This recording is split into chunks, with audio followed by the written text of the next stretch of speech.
香蕉皮可千万不要再扔了，开店30年的老板娘教我一招，1年能省下上万元呢。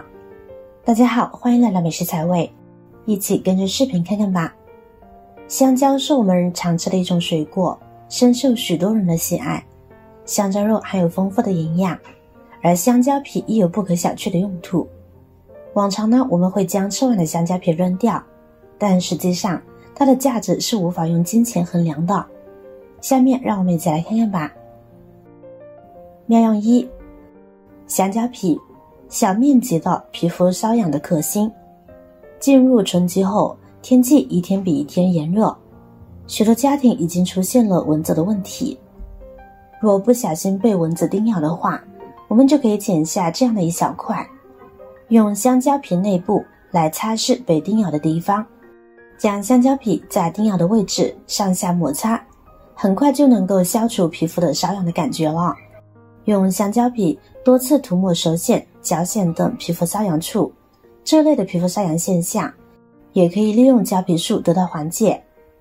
因为香蕉皮不仅富含多糖、蛋白质、维生素 C 等有营养成分，还包含一种强大的防止真菌和细菌滋生的有效物质胶皮素。胶皮素在香蕉皮中呢是很好的缓解瘙痒的成分。以后如果出现小面积的皮肤瘙痒的问题，只需要利用一些香蕉皮去轻轻摩擦，就能解决难题。有需要您不妨试试。妙用2：我们把香蕉皮切成细丝。其实我们可以利用香蕉皮制作成蟑螂诱捕剂，不过大家需要将香蕉皮撕小一点，这样它的香味会更加的吸引蟑螂的到来。切好的细丝呢，准备一个容器放进去，容器最好是一致性的，跟着往里边呢加入少许的白糖。白糖的味道呢是非常香甜的，我们就可以利用它来把蟑螂给引诱过来，让它们过来觅食。跟着加入少许的家里使用小苏打，最后往里边呢加入3汞洗洁精就可以了，然后将其搅拌均匀，这样蟑螂诱捕剂就制作好啦。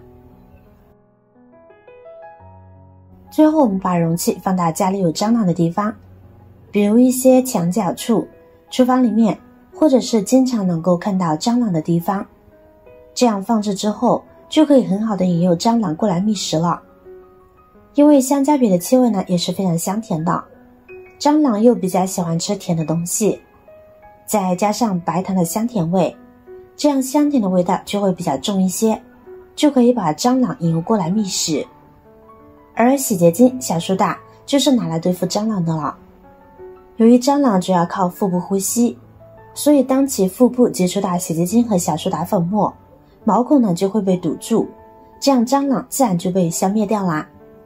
这样以后呢，我们家里有蟑螂的时候，蟑螂药都不用买了，用这个方法就可以轻松的消灭蟑螂。方法简单又实用。妙用3：制作有机肥。同样需要把香蕉皮切成细丝，因为它里面呢含有大量的钾元素，所以用来养花养草是极好的。切好的细丝呢装入一个塑料瓶中，如果有开口大一点的罐子也可以，这样操作起来呢会比较方便，但是要有盖并且可以密封的那种。跟着往里边加入少许的小苏打，倒入清水，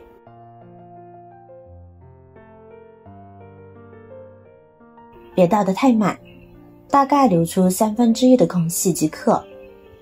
弄好之后呢，就可以密封了，然后用力摇晃1分钟，使其充分的融合。而且通过撞击，香蕉皮呢也可以发酵得更快。放在晒得到太阳的地方，这时香蕉皮就开启了发酵之旅。但是过程中可能会产生大量的气体，为了避免瓶子胀破，可以隔2-3天放一次气，这样就不怕了。不过开盖时需要谨慎，因为它可能会像摇晃过的可乐瓶那样，液体直接喷发出来，还是小心些为好。大概过了1个星期的时间，钾肥就制作完成啦，可以用来浇花了。将其过滤出来，保留液体即可。如果想要浓度更高的话，将其发酵半个月，那样的话就得加水稀释后才能浇灌咯。而我们1个星期的将其过滤后倒入喷瓶中，即可用来浇灌。作为一种天然的肥料，香蕉皮对促进植物生长十分有益，它含有丰富的钾元素，能够有效加强植物根部的健壮生长。同时，通过这种方式，香蕉皮中的磷、钙、镁等元素也能够被完全的释放出来，用它来浇花就能滋养植株，让根茎长得更加粗壮，而且呢还能够让植株开出更稠密的花朵。而且液体肥不仅可以直接灌根，还可以用来进行叶面喷施，我们可以在作物的任意生长期使用。因此用香蕉皮来制作液体肥也是我们用的最多的地方。以上就是今天分享的关于香蕉皮的几个小妙用了，大家都掌握了吗？充分发挥香蕉皮的用途，既能给我们带来实际便利，也有助于环保，在资源有限的世界里充分利用食材，是实现可持续生活方式的一种方式。您学会了吗？喜欢记得点赞、转发、分享哦，希望可以帮助到更多的朋友。点击我的视频头像，还可以观看更多的美食和生活技巧。每天呢也都会分享不同的精彩视频，你也可以关注我。感谢您的支持，我是瑶瑶，我们下期视频再见啦。